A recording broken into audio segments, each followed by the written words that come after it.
So hello everyone, I'm Dan Stoll, I'm the Director of Communications at Rutgers Business School. It is my pleasure to introduce John Byrne, who will be leading the next discussion with corporate leaders.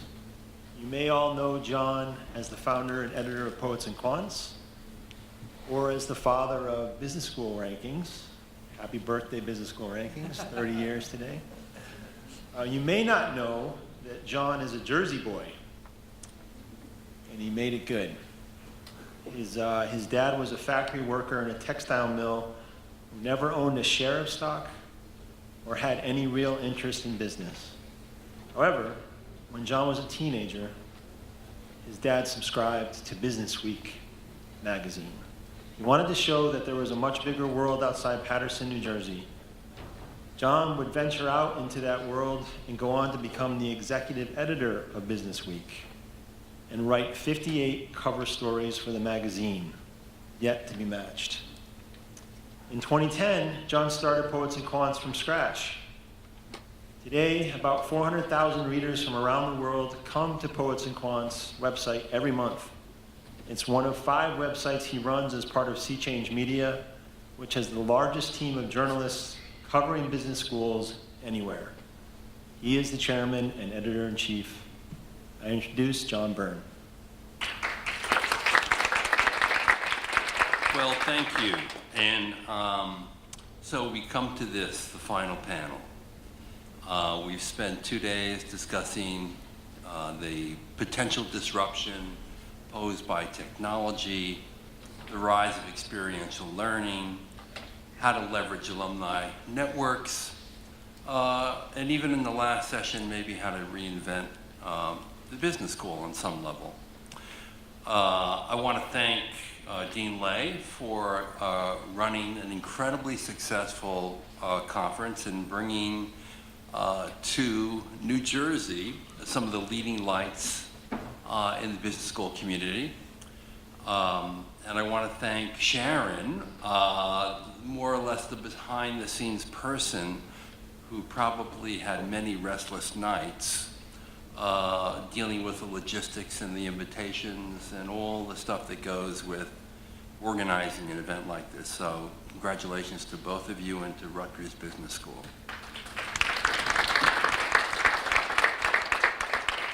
So we're here to discuss something that's kind of interesting because it's really my favorite question to ask MBA students. You know, whenever I visit a campus and I sit down with MBAs, I say, let's play a game. I'm going to make you dean for the day, and you have to make one momentous decision about the school. And really, it's my secret way to get some negative feedback on the school, because presumably they're going to recommend something that addresses a weakness of the school. It doesn't always work, but it works sometimes. Well, today we're going to have a panel of people, none up here with PhDs. This may be the first panel in 2 days without a PhD on it. I'm very proud of that. So we're not burdened by the PhD. And we're going to address the question, and I'll read it out for you. If you ran a business school, what direction and strategy would you employ to lead the school through the 4th digital revolution? What courses, topics, degree programs, and certificates would you offer? Which is a great question, and I'm hoping that we get some really pragmatic and specific and provocative answers from the panel. And I'm going to do something different here, a little novel. I'm going to wave a magic wand, and for all of our deans for the hour, I'm going to lift the burden of a fundraising campaign imposed by the provost or the chancellor. I'm going to take away the burden of going to so many rubber chicken dinners with alumni. And most importantly, I'm going to take away the burden of dealing with independent-minded, impossible-to-herd, tenured faculty who get in the way of progress every day at business schools. So you are all essentially CEOs now. So let me introduce our CEOs who will be dean for the hour. We have a great panel here. You know Jens directly to my left because he did the luncheon presentation. He is a serial entrepreneur, we can call you that. Incidentally, he is one of 3 panelists who have MBAs. And then we have a West Point grad, but we're going to get to that. Next to Jens is Bob Alig. And Bob is currently with Liaison International. In fact, I'm going to visit his CEO on Friday morning in Boston for breakfast. And Bob had been Executive Vice President of GMAC for a while, and before that he was actually, you were in charge of alumni relations at UPenn for a while. And MBA financial aid at Wharton. Right. And so then we have Eric Dinger, who actually you have an MBA from UCLA, I saw in your bio. And Eric is Managing Director of Audit and Assurance and Chief Learning Officer of Deloitte & Touche. And finally, we have our West Point grad, Courtney Billington, who's president of Janssen Pharmaceuticals, whose first job out of West Point was quartermaster for the U.S. Army. Welcome. Okay, so Courtney, you are dean for the hour. What's the first thing you do? First thing is to assess the talent that I have within the organization and make sure that the professors, the staff are the right staff for the curriculum that we're providing. And next I would say is I would listen and spend time with the students, the alumni that we provide and serve, is understanding what they feel are the needs and how well we're doing, and then where we can improve. And then lastly, I would spend time with, I'll call it the ultimate customers, whether it's small business, large business, different organizations, to make sure that I periodically assess and get feedback from them on how well the product that we provide students with broad thinking are meeting the needs of their institutions today. And then I would make sure that, again, our curriculum meets those needs. Bob, how about you? What would you do? I think my experience first of all, I was a student at Wharton, and I was very involved in the admissions office as a student. And then upon graduation, I was very involved as an alum. And it was through that alumni experience that I actually had a relationship with the then Dean Tom Garrity, and he created a position to make the MBA experience itself more student-centered. And I learned an enormous amount from his leadership and his focus on students, and providing resources and supports, obviously, from the faculty. So I would go back to that. And I think anchoring everything in the student learning experience and supported by the faculty is vital. But I would also try to completely flip the notion of student and instead make this much more about a lifetime of learning and engagement. And it's ironic that I went from admissions to then alumni relations, and I quickly realized that my role was to help 20,000 current students feel like alumni and help 300,000 global alumni feel like students. So ultimately, if I was the dean, that's exactly what I would try and do in partnership with the faculty. So Eric, you work with and hire MBAs. Would there be one change that would be high up on your agenda as dean? Yeah. If I was dean for a day, the first thing I would do is change what qualifies as a degree. What are the courses you even have to take? My point of view is that the current curriculum we outline crowds out many other things that we actually need to double down on for the professionals of the future. I'll share an example. So I have an 18-year-old niece that just started college. We're having a conversation around what she should be majoring in. She held a point of view of, I'm going to go in the School of Business, I'm going to take that curriculum. My recommendation to her was no.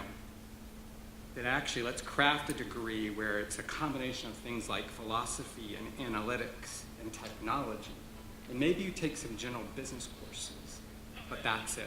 Because I think the world is changing, and what a professional of the future needs to be successful is very different than what we've historically believed. Because domain expertise has a very short shelf life, and people need to pivot from domain to domain to domain, and we need to equip them to be able to pivot from domain to domain.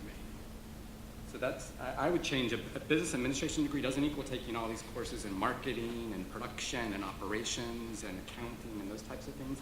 It equals taking a bunch of other things. It could be the new liberal arts education degree. All right. So Jens, you quoted Glenn Hubbard today, who said that B schools are punching under their weight. How would you make B schools punch over their weight? Thank you. I feel like I talked about that for half an hour, but if I was gonna be dean for the day, I guess I'd ask, there's two things. I'd ask myself the question, what would make my students and my faculty and my school itself indispensable to the organizations it serves and the society that it's in? What is it that we need that only we can teach with the leadership and management skills that we have? And I think we'd want education to be so powerful that people are clamoring for what our schools do. So that'd be the high level question. On the specifics, I agree with the domain expertise. I think you gotta have the basic tools of accounting and finance and strategy and big data and AI and cryptocurrencies. You have to be conversant in that. But I think the thing I would focus on is the core leadership skills, the core management skills that really come from the mindset. The stuff that you can't go watch a YouTube video on and just practice on. The stuff that really comes from the interaction and the pushing and the skills and giving people the mental frameworks and the mental models to be effective.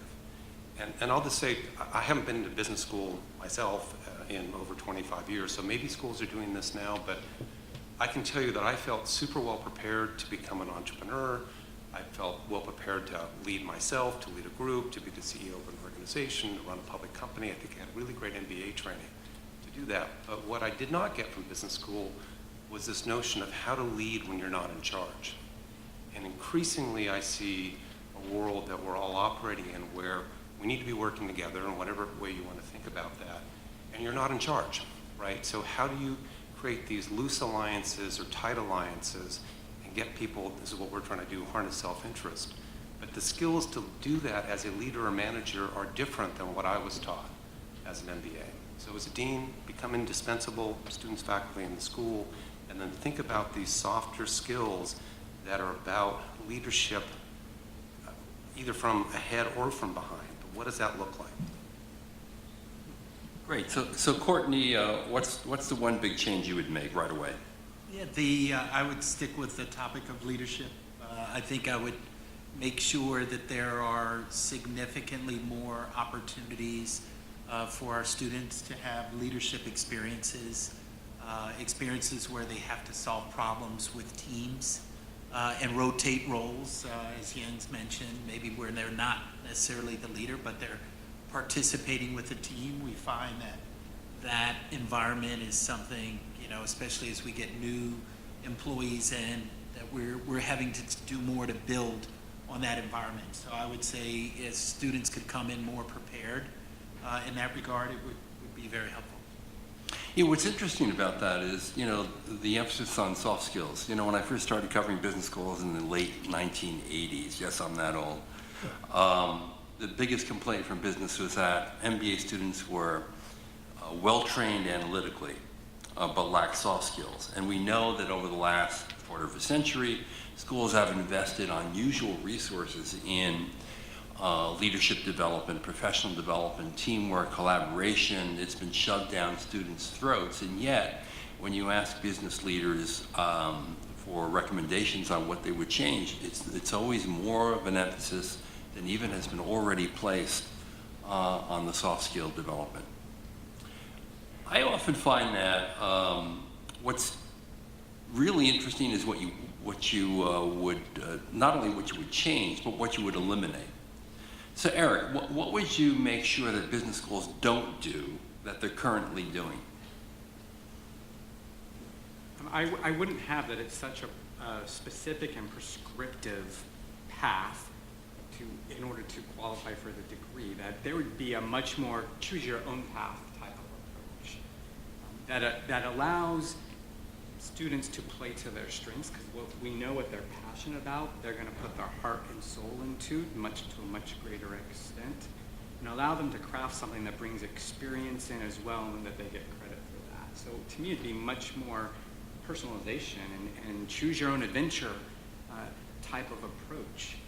Much to like I'm working with my nieces, let's create this and let's go sell it to the school and see if they'll let you get this degree. So far, the answers we've gotten have been no, but we're going to keep pushing it. So personal customization, really, yeah. Bob, what would you have schools stop doing? I think this is a great question. I think one of the challenges in higher education is that if you do something once, it's an innovation, and if you do it twice, it's a tradition, and you can never get past tradition. So eliminating things is a big challenge.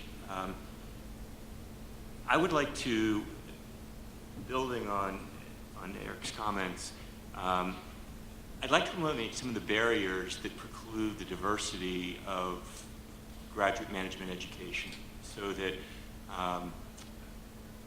women and underrepresented minorities are better represented on all of our campuses. And I think there is something that happens, even as young as middle school, that young girls, underrepresented students get messages that they don't fit. And I think that collectively we need to address that. And I would make that a huge priority if I was dean for an hour a day. Courtney, what would you eliminate? I would eliminate maybe some of the prerequisites around students getting in. So some of the GMAT, GRE, some of those prerequisites to help ensure that you have a broader, more diverse group of students. You don't like the GMAT, huh? Well, I took it, but I would say I think it provides maybe a barrier for access, and perhaps, I know you need to have some criteria to select, but I would just say I worry about those who don't have the opportunity to get in as a result of that. Right. Janice? You have me thinking, because I'm not an expert on current business schools. But what jumps to mind is I actually serve on the board of the Evans School, which is a public policy school at the University of Washington. And I've also been on several boards. And I have to say, I'm struck by the internal friendly competition within universities between schools.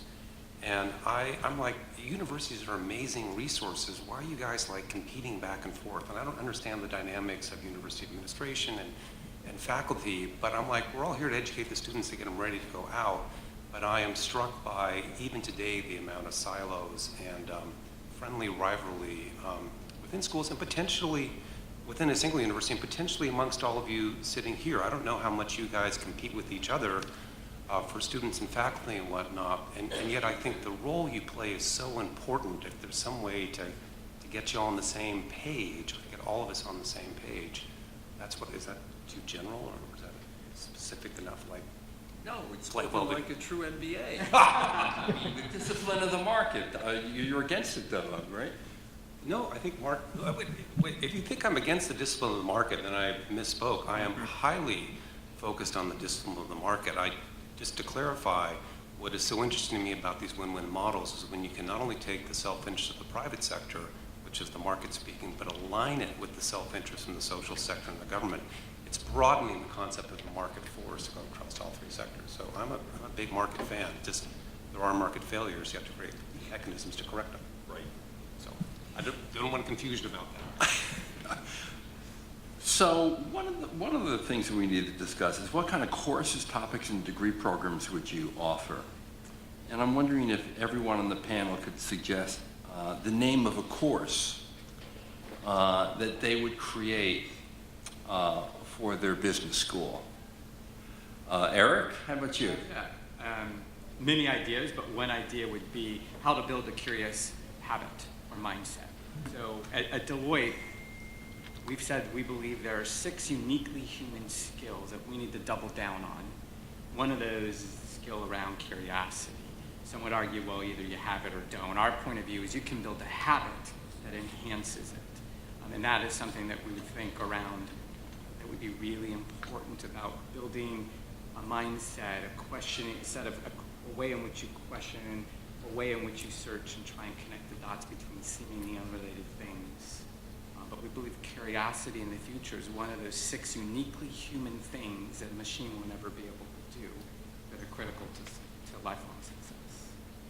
Yeah, I love that because anyone who really thinks about AI in the future, how it's going to change work, will tell you that higher order skills of analysis and cognitive thinking and social and emotional skills are kind of where it's going to be at. And developing an intellectual curiosity is the start of asking the kinds of questions that a machine will not be able to answer, at least in their lifetimes. Bob, what's the name of your course? So, I'm struggling with the name, but we've talked about leadership and we've talked about soft skills. From my own experience, the courses I still remember and the faculty member that I'm still in touch with were about experiential learning and building a bridge between the school and practice was hugely powerful. So that would be an aspect of it. And I also think that leadership is also about ultimately helping our teams to navigate ambiguity. And so I'm thinking of some experiential leadership course that's about helping leaders facilitate their teams to navigate ambiguity. And that's something that ultimately create environments where our teams feel comfortable making mistakes. I think we win. And that's a skill that I certainly didn't have early on in my career and could have used. Courtney, I'm betting that at West Point you had a course that had a really big impact on you. And maybe you want to reinvent it for business school. Yeah, the course was called Survival Management. And so I would reinvent that. And it was from a visiting professor from the Colorado School of Mines, Dr. Eugene Woolsey. And by far, he was my best instructor, professor of all of the instructors while I was there. And the reason why I enjoyed the course was it didn't have the typical curriculum. It was somewhat amorphous in that he put us in problem settings that we had no idea what they were, and he asked us to solve them. He created many teams that he would move around. There was not necessarily some direction, and we had to go out and solve it. And being in an institution where we wore a uniform and all of that, he made us not wear our uniforms. He made us get out of that comfort zone, and it caused me to stretch, and it caused me to have a different level of confidence in my ability to solve problems in non-traditional ways. And as I look back, I still utilize many of those skills learned in that course. Clearly, you've survived. Yes. Well, mine's pretty straightforward. I would have a course entitled WinWin Business Model Creation, How to Unite Profit and Purpose to Drive Higher Financial Returns and Greater Social Impact. That'd be the course. Just a couple, I lecture a lot about entrepreneurship in classes. I'm a guest lecturer, and I'm often asked by students, you're an entrepreneur, you had a good idea, where do I find a good idea? And one of my quick answers to them is, go look at government. No one's looking at government, really, in this way. And the reason I say that is I just want them to get them thinking differently about that. But even though that's sort of, there could be an entrepreneurial bent to that, I think it's equally important, if not more important, that leaders and managers who are going into big companies, who can actually have greater impact much more quickly than a startup could, also have the mindset about how they can become, drive profit and purpose in those organizations. Because that's what companies are looking for, right? When you actually get into the conversation, people want meaning and work, they want to be able to hire and recruit. So that's what the course would be, uniting profit and purpose for higher returns and bigger impact. I love that. Now, 101, it can be a 201 course. It's the only course you need. and truth be told, that for all the experiential learning that's going on at business schools and for all the management courses, there's very little attention devoted to management of government enterprise, and very few experiential projects are actually implemented in the public sector. So there's a lot of roadway there to make big improvements. Let's make one comment. Yeah, please. So I get into this conversation with friends of mine who run companies, because they're like, Jens, you're always running around talking about innovation in government and social sector. And they're like, what are you talking about, innovation in government? And so I say two things. I'm like, well, you ever heard of the internet? That actually came out of government, or like the GPS system, how we all get around, that came out of government. But more importantly, what I say, and I'll just speak to the US audience here, I say, listen, we are a brilliant country with innovation. We have amazing innovation skills in the private sector. We do innovation as well, if not better than anyone in the world in the private sector. And we actually have a super interesting and innovative social sector. And it used to be we had a really innovative government. In fact, 200 years ago, we had the most innovative public sector the world had ever seen, which has spawned, the wealthiest, biggest, most powerful country in the world. That came out of a public sector innovation. And yet, I think we have ignored innovation in the public sector to our peril. And yet, we have the capital and the mindset and the ability to think about innovation. And we need to challenge ourselves to drive innovation into the public sector. And I think business schools have the ability to help force this in. Force may be too strong a word, but to influence it, because these raw skills are fundamentally needed that's out there. So, thanks for a little aside. The same guy who invented the internet was trying to reinvent government. Remember him? He didn't actually invent it. I know. I'm kidding. It was a military project, right? In the very beginning. Indeed, DARPA, right. So, one of the things we want to do is we want to create a new specialty master's program, because we know how lucrative those are for business schools these days. And we know how many have been launched in the last 10 years. There's been an incredible proliferation of them. So if you, as dean, were to create a new specialty master's program that doesn't currently exist anywhere, what would it be? Eric. Building off the comment I made earlier, I call it something, especially master program, being a uniquely human leader. I mentioned that we're doing a ton of research and analysis around what do we think is those few things that are absolutely critical to the future. We landed on 6. I mentioned one is curiosity, it's divergent thinking, it's resilience. We call it teaming 4.0, but it's about how to team with machines and humans, influence and lead cross-border. And then there's what we call informed agility, which has an element of technology under it. And then there's social and emotional intelligence, really focusing on the ability to consciously collaborate in a more effective manner. I'd make it about those things with a foundation, but around how do you get really good at those things? How do you build mindsets and habits around those things? Courtney.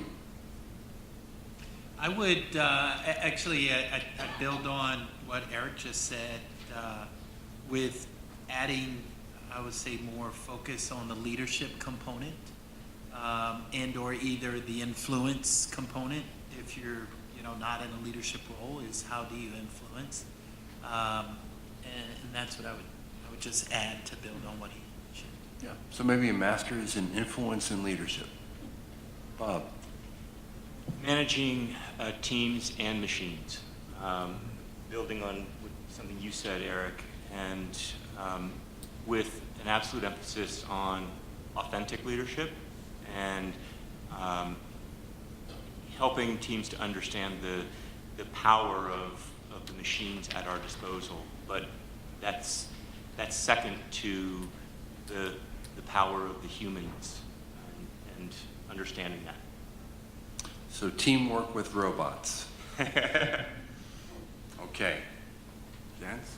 Yeah, I don't think I have anything, I don't understand the role of the specialty masters. I don't know exactly what I'd say for it, but it'd be along the same lines of what I've been talking about. I will say, for me, I think what Yale started to do with the School of Organization Management, years ago was particularly interesting.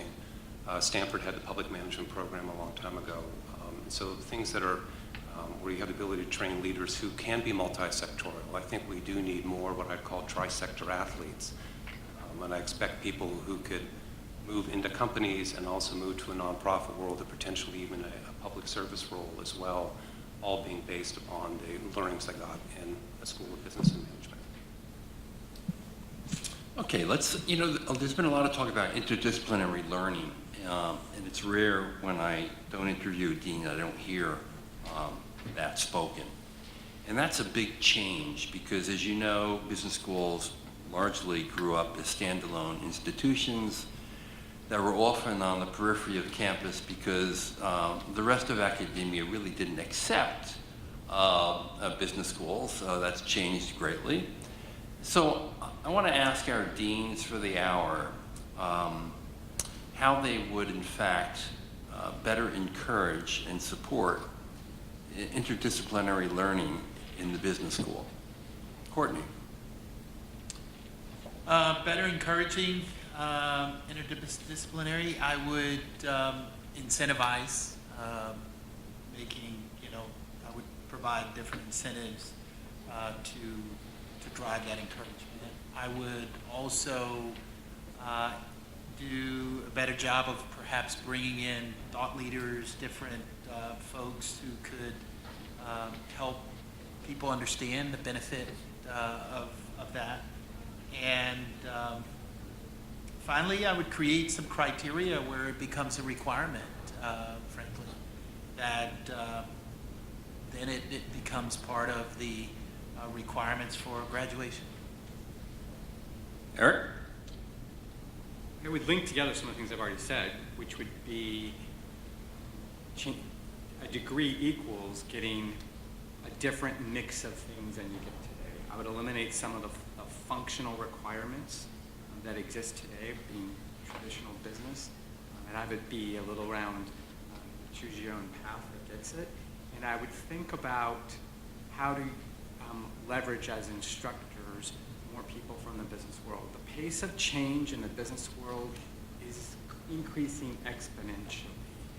And it's become norm that every 18 to couple of years, things change. I look at how fast our business has changed just in 2 years, how fundamentally different the work is that our entry-level people do just in 2 years.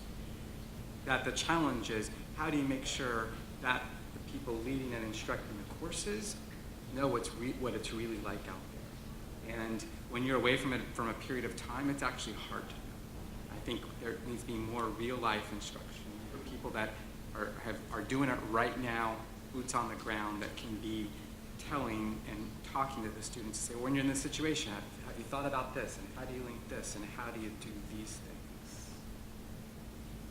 Bob? John, I think I would fundraise and ask you for a very large donation, and then I would create non-burn scholars. I would hire faculty members who are already multidisciplinary, and I'd create an incentive structure for those who are not, to bring down some of those walls that have previously existed. And I think rewards ultimately help change cultures, and that's how I'd focus. So my sense of schools are already fairly well down this path, and I just encourage you to do more of what you're already doing. One of my favorite stories is a class at Stanford about design for extreme affordability, where they created an incubator for preemie babies in the developing world, what ended up being essentially a sleeping bag. But they had business school students, engineering students, med students, and while the students were in school, they were working on a real world problem in a very cross-disciplinary way that actually ended up going out to the market and being hugely successful. So I think that opportunity, within a university is there. You're already doing it, and more of it just makes sense to me. Some of the hot topics today, and many of these were mentioned over the last 2 days, analytics, ethics, globalization, and technology. Let's take each of those and tell me, as Dean, what you would do in the area of ethics today. Bob?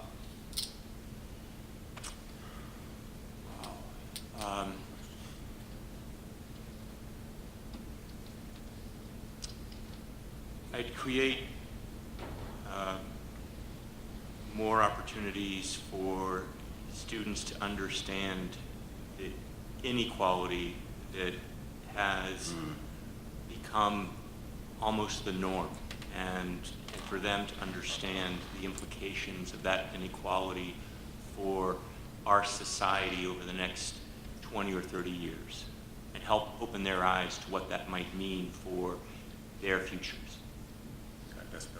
Yeah. The word I was about to write down is inequality.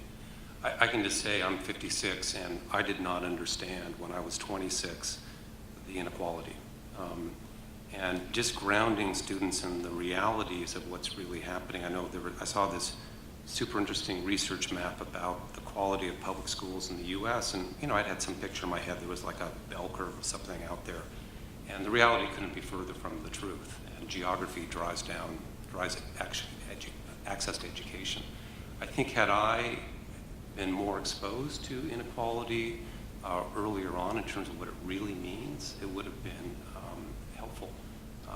MBAs tend to live in a fairly small bubble as a gross generalization, so I 100% agree with Eric? On this topic of ethics, I do agree with what has just been said. I've been involved in some public policy work recently and doing a lot of research. And our research would show that the U.S. is one of the most class-based societies, even though we don't like to think ourselves as a class-based society, and that not only do we have ceilings, but we got floors based upon where you're born and the connections you have. And I believe it's a growing problem personally for us as a democracy, and so that realization and understanding that would be one. But I do have another, which is technology is enabling the mass accumulation of data and information. And the ethical realm I don't think is really being talked about is what is the ethical use of all that? And we within Deloitte, because of our client service and have access to data of thousands of clients, are spending time talking about this. Because just because you can doesn't mean you should. And how do you teach people to have the conversation around that? Wow. So I agree with everything around equality and disparities, and that there needs to be more done there. I would help people understand that in many cases, outside of a small portion, especially when you think about ethics, people don't often start out thinking that they're acting in an unethical way, and especially if you think about in business, people lose the blurring of right and wrong. And I think the more that we can help students critically understand that, and that where they can clearly, logically see and convince themselves that they're doing something that is ethically right, when in fact others, on Monday morning would look at it and say, how would they have ever thought about doing this? I think we need to find ways to expose our students more to that slippery slope that often gets in the way, when we're out of college and in whatever businesses or environments, government, you name it, that we're in, and help them to kind of understand how easy it is to get down on the wrong side of good. So I would try to expose them more to that. I would try to let them know how easy it really is to wind up in an unethical situation. John, may I interrupt for a second? Yeah, please. Since I'm the dean, I get to change my mind. Absolutely. Although you started the income inequality thing. No. Everyone agreed with you. I'm changing my mind about something else. I think the course I would create is just because you can doesn't mean you should. That's a brilliant idea for a course. So that's my new. Now explain that to me. Just because you can doesn't mean you should. It's similar, it's what Courtney was talking about. Yeah. Just because you can, doesn't mean you should. You could easily get on the wrong side of good. Right. Right. So I'll change my course. Okay. There's Duly one other noted. thing I would just add. I was actually with a professor a couple of days ago, and she mentioned about in 2 generations, there are going to be such a blend between human and machine that actually, you know, when you think about robots or because of people being implanted with different things, you're going to get to a point where 2 generations from now, that blurring of what a human is versus today is going to be very, very different. And I think we need to prepare students of today back to thinking about, as we go down that road, what it means and the decisions that are made, both pro and con, of thinking through what does the world look like in that environment. So, super interesting conversation.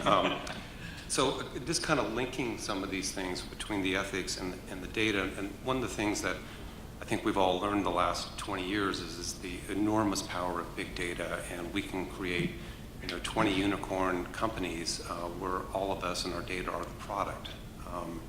And great, we've learned that, but now that we know the fundamental value of the data, I think there's all these ethical questions that are arising out of that. And the thing that I think about from a teaching standpoint is the nature of human nature. And part of me wants the clinical psychologist and the research psychologist to be able to educate us to know how to build products that matter. And one of the things that I worry about is we all want to make sticky products that are addictive so people keep coming back, and we've gotten really, really good at that, right? But consequences unintended have been, we create these echo chambers and we end up talking to ourselves, we get disconnected. So I think that as we think about building models of the future, we really, really need to understand the nature of human nature so that we can, elucidate the best behavior and not maybe some of the unintended consequences that have come out. And your idea about human nature becoming more machine-based is actually, maybe that helps or maybe that gets worse. I don't know. But I really think from an education standpoint, we need psychology here to help understand where we're going. I didn't realize ethics would pose such a interesting commentary here. Can I add something? Yeah, please, I want to absolutely. build on Join in. that, longer term, we've got a point of view that we won't need to teach accounting anymore, for example. We can hire people with zero accounting background because we can just deliver it right to their head.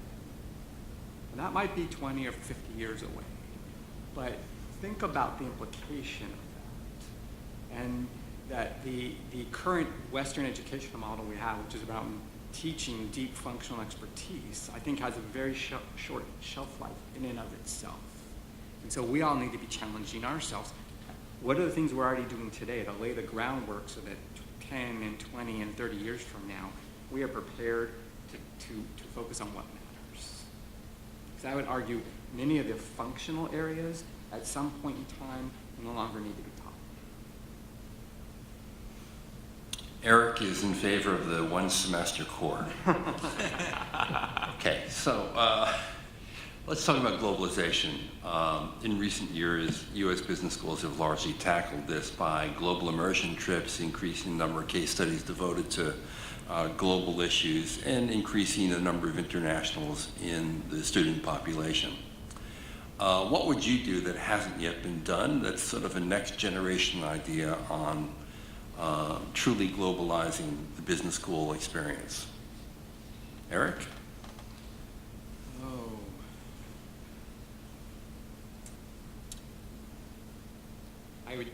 I think it starts with how do we even get more diversity in the population to begin with, so those perspectives are there. And then somehow through the experience, helping the students understand the value that inclusivity brings through experiencing failure when it's not there. I believe that one of the most powerful learning tools are moments of failure, and I believe we need to have more moments of failure, particularly given how we raise many of the generation today where they get a medal for showing up. And so I would think about it in those terms. It's a great question. As a dean, I reserve my right to come back and add to my question. Absolutely. We're not only rapid prototyping here, we're instant prototyping. So I want to make sure that everyone understands that. Courtney? I would try to figure out how to make more virtual global experiences. Fortunately, my last two children, as they've been in college, they've had study abroad opportunities, and for both of them, my wife and I saw them grow tremendously as a result of those experiences.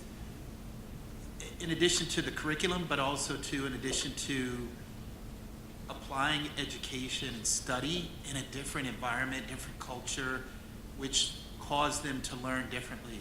I went to back to school night for my junior two weeks ago, and next to me was a parent who was complaining about her Spanish teacher, who is from another country, and saying how she couldn't understand that Spanish teacher because she spoke so fast. She spoke in Spanish all the time. And yet when I went home with my daughter said, I've learned so much from this Spanish teacher, right? So like I think about the difference in maybe how our education was, and then also I look at my children who I view as becoming more global citizens versus the education that I had, which was all here in this country. I see a much, much better appreciation for diversity, much better appreciation in my children for, other cultures and what it requires that maybe they're not exposed to because of the environment that we have. So however we can create more of a virtual environment not everybody's going to be able to study abroad, but how do you create partnerships perhaps where, your professors, and as I mentioned, my best class was from a visiting professor. So however you can increase that more, I would try to do that. I would, I guess really practically, I'd repurpose and use the UN Global Goals. It's an extraordinary thing the world has put together and agreed to these things, sort of at a high level. But there is a rich, I think, academic opportunity behind every one of the 17 goals and the 169 targets and the 335 indicators broken down by country. Every one of them there's an opportunity for business in every single one of them. There's an opportunity for innovation, and there's an opportunity for investment. The world needs to mobilize, anywhere from $2 to $5 trillion of capital every single year. And I think it'd be a great framework for students to be exposed to. I think the traveling's terrific, and I'm all for that, but you could actually bake those things into every course and make it super tangible and practical. And I think students would react positively to that. That's great. There's one school that's actually done that. It's the Rotterdam Business School. I think U.S. students lag behind their peers around the globe for language acquisition. And I think that's something that is so core and fundamental, and we could change that by putting more of a premium on it in terms of the students that we're looking to recruit, and obviously the faculty who will be teaching them. But I still marvel at the number of times I go to other countries and, people with relatively modest educations are very, very fluent speakers of English and other languages besides English. So we really need to think about that as a country. So another topic that has been addressed somewhat in the past 2 days and is one of the hottest areas of growth in business schools today is data analytics. Some schools are doing individual courses. Many schools have introduced masters in business or data analytics. What would you do to increase the level of exposure to this topic among your graduate students in your school? Courtney? I would put that as part of the core curriculum. Frankly, I think it's becoming more and more of a required need when I think about my organization today and some of the problems that we face and try to solve. Frankly, we don't have a good understanding of data, just data architecture. I mean, all aspects of it, and it's because we don't know what we don't know. And so I think we need to educate more and have, I'll call it, it's kind of like English class or, some of the basics that you have to have foundational. I believe data science, data analytics are going to become more of a foundational requirement and a core requirement that I would add to whatever the curriculum is. Eric? To me, the biggest thing we're seeing now is lack of understanding of basic data concepts and data structures. And so the ability to understand at the very basic, how databases work and how different databases and different technologies work, and how you look at that and analyze it.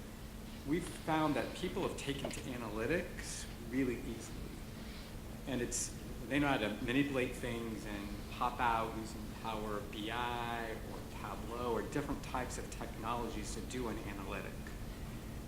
However, if you don't understand basic data principles, you run a high risk of setting it up wrong and getting an output. And if you don't understand all that, how do you evaluate whether the output is a quality output? So this comes back to a level of critical thinking and discernment that starts with a basic understanding of database and data structures. We've recently created a data proficiency program that focuses just on that we're requiring in our business, everyone at senior level and below to do, because we're finding it is such a hurdle to the ability for us to do it. I think this is an opportunity to also bring down curricular walls. And so in addition to the core course that Courtney mentioned, I think it's incredibly important to weave this into the entire curriculum and have cases and, again, opportunities for students to live and breathe this over the course of the 2 years and not kind of siloed in the curriculum. So I think this is so fundamental to the work we're doing. We've chosen, as we're creating this sort of resource map for organizations, we map out resources like what are their assets, but we specifically call out what are the data sets. So if we look at a county, a city, or a company or a nonprofit, we always ask ourselves, what are the data sets that we have? Because we think the power of the data set for the organization is interesting. We think the power of the correlation of the data sets is actually where a lot of the value gets unlocked and where actually self-interest can be aligned. So there's lots of privacy questions that come out when you start creating a catalog of the world's data sets and what you do with them. But the thing I would agree with that I'm surprised by is that, as we're looking at data sets and setting these things up, I haven't seen, the term Boolean logic tables in 20 years, but all of a sudden, that's coming up again. You got to really think about, unfortunately I have someone who knows how to think about that better than I do, but you got to have the language and the structure and the knowledge. And if you don't have that, you're not going to be able to figure out how to harness the opportunities in the world that we're moving to, ethics questions notwithstanding. So it's core. But I find because of our lack, we keep Eric's business thriving because we end up setting up things where people don't understand, and then we end up coming back fixing it because of the lack of knowledge that exists. It's such a complicated field, and this is getting more complicated all the time, and the data is growing exponentially, and how we manage this individually, organizationally, societally, it's got to be one of the biggest issues we're facing. So that last area I was going to talk about was technology. And I happen to believe that business schools actually do a bad job teaching technology. And I don't mean using technology I mean really teaching how systemic technology has become and how it's changed the way we work, play, and think. You know, there are 4 companies, maybe 5 or 6, Google, Facebook, Apple, and Amazon, that have a completely different mindset about technology. It's how it should be deployed, how it should be used, what impact it will have in the future. And the truth is most other companies in the world are behind. What would you do in the MBA curriculum in particular to elevate understanding of the uses of technology, what its potential is throughout every process of business, and make that a reality? Courtney? Well, first of all, I would make sure that we as an institution have the latest technologies. So, you know, when you think about the environment that students are in, are they always exposed to and working with the latest technology? You know, I'll give you an example. You know, in our business, we're the largest, most broadly based healthcare company in the world. When I go get my physical at our corporate headquarters, I fill out the same document, or I used to, up to about 2 years ago. I fill out the same piece of paper that I've been doing for the last 15 years, telling that when I was an infant, I had a hernia.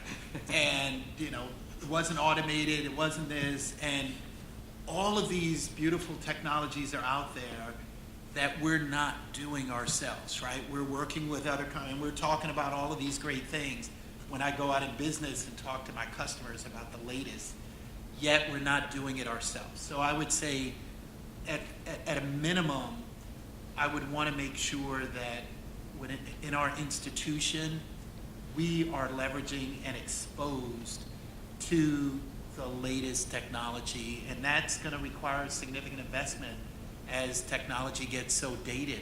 So we'll need to make sure that we have some way to either have some sort of incubator or something that makes sure that our students are exposed to the latest. Eric? So if you look at the generations at your schools today and in the workplace, many would say they have a high level of technology savvy. I would say they have a high ability to intuitively figure out how to use technology, but they're not technology savvy. And therefore, helping them become technology savvy is really important. We know the pace of change goes exponentially in this area. I would think about some sort of experiential type of program where they need to take disciplines like AI or cognitive or blockchain or robotics or augmented reality, different things where they have to go in and explore what's happening today, now, and develop, figure out, case use examples of how it's being used, benefit, et cetera. And they gotta work through those different fields. So it becomes a research and learn type of process. I'm also, as a learning professional at Deloitte and responsible for a huge catalog. I know maintenance and update of courses is a big issue. So you make it about them learning in fields versus a singular technology. And that's something where they're having to explore and then draw connections to uses and where it could go. So you're bringing a level of critical thinking into it as well. Thinking that some of what you're describing could also be very, very interesting for the application process itself, to really assess, have they thought through any of these things, and could be a very, very interesting independent study while they're there. I also think, we referenced this a few minutes ago, but in spite of all this technology, I think many, many students are not connected, and the social implications of that. So I agree completely with Courtney about the power of exposing them to the very latest in technology, but also making sure that they understand the downside as well. So I love your question because I never thought about, Google, Facebook, and Amazon and the others having different philosophies or principles around data, but they do, of course. So I was going to add a second course as dean about the principles of technology, and what I'm reminded of is I remember I took a tax class, in my second year, and people thought, why the heck are you taking tax? But the professor, super talented guy, said, listen, I'm not going to teach you anything about the tax code. That's going to change over time. I'm going to teach you about the principle of taxation and the role of taxation in society. It was the most fascinating courses I'd ever taken. And I'd use that same analogy for technology. So all these companies are going to change over time, but what are the principles behind this? How do you actually manage and own data? I mean, I'm fascinated that Apple is, so dedicated to privacy that they will never unlock a phone, even the, event of global terror. That's kind of been their state of peace, and there's debates around that. I'm intrigued. I'm from Seattle that now Amazon has every click I've ever clicked on since it started, right? And now they're actually starting to take share for online advertising because of just the eyeballs that are out there. I don't know what Amazon's going to do with they could profile me on the ocean psychology test and do all sorts of stuff. So I think from a business education standpoint, the principles and the concepts behind this, because I don't think there's any way that you're going to be able to keep up with all the changes. I mean, I got intrigued by cryptocurrencies and Bitcoin, and I'm frustrated that it's being used for tax evasion and extortion for online ransomware, and send Bitcoin to this. That's not the intention behind it. What's the principle behind the technology? So before we open it up just for a few questions, let's do a little lightning round for some fun, okay? Would you teach your MBAs to code? Yes, no, and why? MBAs to what? Code. Courtney? No. I would expose them to it, but I'm not sure that they need to know how to code. Okay, Eric? No. Yes. Why yes? I think it's like learning another language, and it's such a vital way to understand problems that even if they never code or have a job that requires coding, which is obviously changing, I still think it's a language they should understand. And I would say yes, a little bit. They need to be able to have an intelligent conversation with the CTO or something, and have some way to have a conversation around databases and structure and know what you're investing in. So a little bit. Okay, so let's make it interesting. You're the dean of a second-tier business school with a budget of, let's say, $15 million. About $25 to $30 million is spent on salaries and benefits. $10 million is spent on a PhD program. Another $5 million is building and maintenance, and you can round out the rest of it. But your MBA program is losing money. You're a second-tier school. You have a little executive education. You have a part-time MBA program that makes some money. Do you shut down your MBA program? Do you reinvest? You've had declining applications over a number of years. You're ranked above the top 50 in U.S. News. What do you do? Do you reinvest in the MBA program? Do you shut it down and invest in something else, like an online MBA program? Courtney? I would want to differentiate my MBA program and make sure that I understand where our core is, and then double down on that. All right. So you double down on your investment in the MBA, in the full-time MBA. Eric, what do you do? I would build on what Courtney said. It would be around differentiating, redefining what an MBA even stands for, and therefore you're going to get a suite of experiences and education, or like education experiences and exposure that are unlike anyone else. It's not in these traditional disciplines. It's actually in really unique things with a global requirement. I would close down the PhD program, and I'd use that to reinvest in that. I think we teach our students to follow their true north, and so I would model that behavior, and if the MBA program was a part of our true north, then I would protect it. And I think I would also think about unique partnerships with industry to help navigate some of the financial challenges. I'm going to do an MBA answer. I do some strategic planning and assessment on the organization.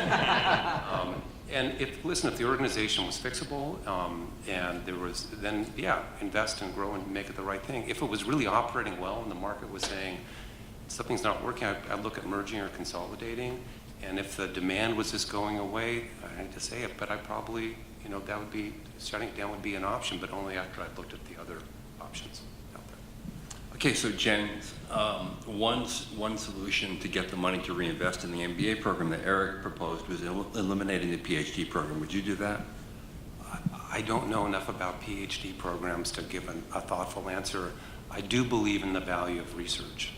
And if the research is linked to the PhD program, I do think we need fundamental investment in terms of how we lead and manage in the world going out there. So if that means PhD programs required, then I'd absolutely keep it. Because I don't know how research is being done, but that's what I want to see happen. Okay, we're going to have a 10-year review process here, and I want to know what percentage you'd place on research productivity in A journals, and what % on teaching. I don't know. Okay, Courtney. I think research is very important, and I think it becomes part of the lifeblood that makes the organization vibrant and changing over time. So I think that to preserve that ability to ensure that you have that research arm, I think is so important. So I would continue to focus there. So your percentage on research would be what in the 10-year process? 75%? 80%? 90%? I would say 60%. Okay. Eric? I haven't thought about it in terms of percentages. I do agree it's important, and we need to constantly have a mindset of just constantly staying on the edge of what's happening through research. I don't think it requires a PhD to be able to teach, but I think if you can be a subject matter expert and continually evolve yourself, you can really be great in the classroom. But I would say if I was having to spend a percentage of time, I know as myself as a business professional, and I challenge my team all the time to say 20% of your time, 20 to 25% of your time should be focused on strategy and research and staying on the edge. And if you're not dedicating some time to that, at some point you will no longer be relevant. So say 25, 75. I agree. And I also don't think that they're mutually exclusive. No. I don't have a percentage, but a little more thought. One of my lines that I use a lot is no sector bashing, right? I mean, companies are important, nonprofits are important, and government's important, but let's have each sector and each organization to do what it's distinctly good at and harness its capabilities, and I think we get that muddled sometimes. The reason I say that is I think that one of the things that we rely on universities to do is great research, because when you're busy every day in the private sector doing stuff, you don't have the time to step back to build the intellectual capital that can be leveraged. And universities are sort of, the ultimate place where this sort of intellectual capital can be built. So somehow we need to feed and build on that unique competency of universities to be able to produce the frameworks and the stuff we need so we can actually make stuff happen. Your school just fell 20 places in the U.S. News ranking. Your students are enraged. The alumni are telling you that they're not going to give you any more money. And you're even having some trouble recruiting faculty now. What do you do? Courtney. I tell them it's fake news. That's actually a good answer. That's a really good answer.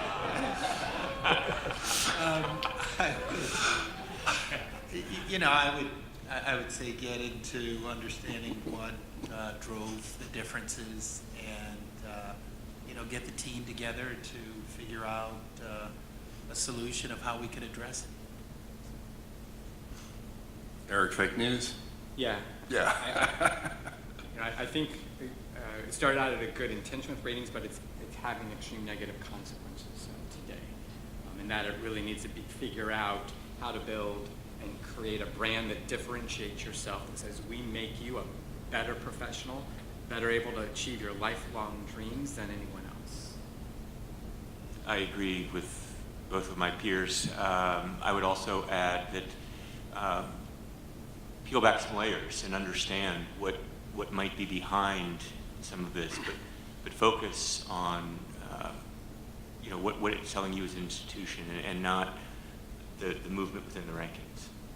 There's lessons to be learned, but it's not about the rankings. Yeah, I would say if you're executing a strategy and you're authentically being who you are, sometimes you're doing something different, you're not being valued in the rankings, then stick to your guns and do what you're doing. When Netflix switched to the online model, they got pummeled, but Reed Hastings proved to be right. On the other hand, if you're struggling operating, then figure out what's going on and make the fixes. Great answers. Okay, before we open up, one last question. What's the one thing you want to make sure you do to your MBAs to make sure they're not replaced by robots in 10 years? Bob. Help them to understand the power of their authentic leadership. I'll ditto you, just like I'd focus on building deep empathy.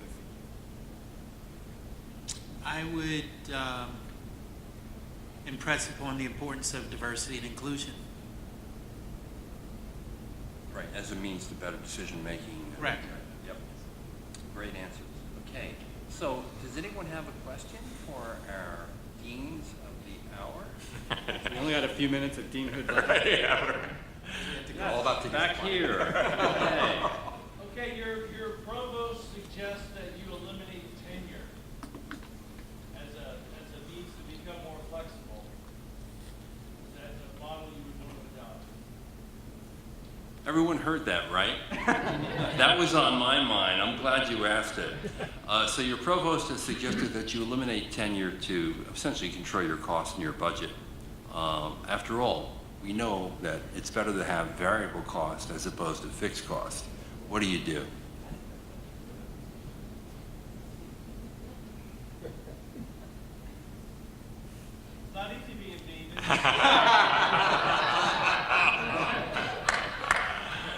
Okay, so I can talk to you offline. I got some thoughts, but not quick ones. I would hope that the provost be named president somewhere else. And it's hard to answer that question without knowing what takes its place Yeah, right. in a more detailed manner. I would try to understand why the provost felt that was a good action to take, and then ask to come back and formulate a response after better understanding what was the logic behind that recommendation. And then if there was some other reason, right, if this was a cost reduction driver or something else, perhaps propose another alternative to achieve that goal. All right. No one's going to quit. No one's going to call the media. There we go. Those are good things. Anyone else? Yeah, back there. So a few weeks ago, Chicago Tribune published an Ipsos study. They reported that 85% of the college students in the U.S. also work, and of those who work, they work 4.2 hours per day on average. So we used to consider them essentially as students who might also work, but it may be more apt to consider them as workers who also may study for the classes, because those 4.2 hours were more than the time they spend in the classroom or spend studying per day. So how might our new deans cope with that paradigm shift? I think we need to think about finances. Part of the reason they're working is money. But if we think about the concept, we know that people work or learn all the time, every single day, in what they're doing, whether it's work or walking around or who they talk to. I think one of the challenges for us as learning professionals to always think about is how do we channel that's going to happen already towards some sort of purposeful, intentional learning. If there's a way that we could build a learning program that says, regardless of your job, how do you glean experiences and bring that into the MBA program, whether it's trying to influence, you're a barista at Starbucks and it's trying to influence a change in management. If there's a way we could harness that and leverage that, to me that would unlock some potential. I think we got to really think about the experience of students. I was on the board of an undergraduate college, and I was really struck that the 4-year graduation rate was 42% and the 6-year graduation rate was 62%, which means that fully a third of kids aren't getting through in 6 years, partly because they have to work and make stuff happen. So there's something that's broken, I think, in the model that we got to step back and think about. And I think what you're talking about is symptomatic of something that isn't working in higher ed for a large majority of students. We've also redefined what a student is, and the notion of a traditional 18 to 20-year-old student is becoming a thing of the past, and higher education needs to shift with that. Yeah, I would agree with what's been said in that continuous learning, we need to figure out a different model of making continuous learning more accessible, more affordable, and both with the institution, the learning institution, but as well as, I'll call it the receiving environments, whatever they may be. Like I think about how we've evolved some of our financial aid programs that we have for education, our policies with regards to allowing associates to pursue education during work hours, and that needs to evolve in order for us to make sure that we stand behind the talk of saying we want to have continuous learners, but not necessarily facilitating an environment to do that. So I think business and the learning institutions should partner and try to figure out different models. All right, our time is up. I want to thank each and every one of our deans today. I want to take out my magic wand again, as I did at the onset of our discussion, and I ease them the burdens of every deanship. I want to now convey with my magic wand that I'm promoting each and every one of our deans to provost. Congratulations. Thank you. And please, let's another hand for a great discussion today. Fantastic.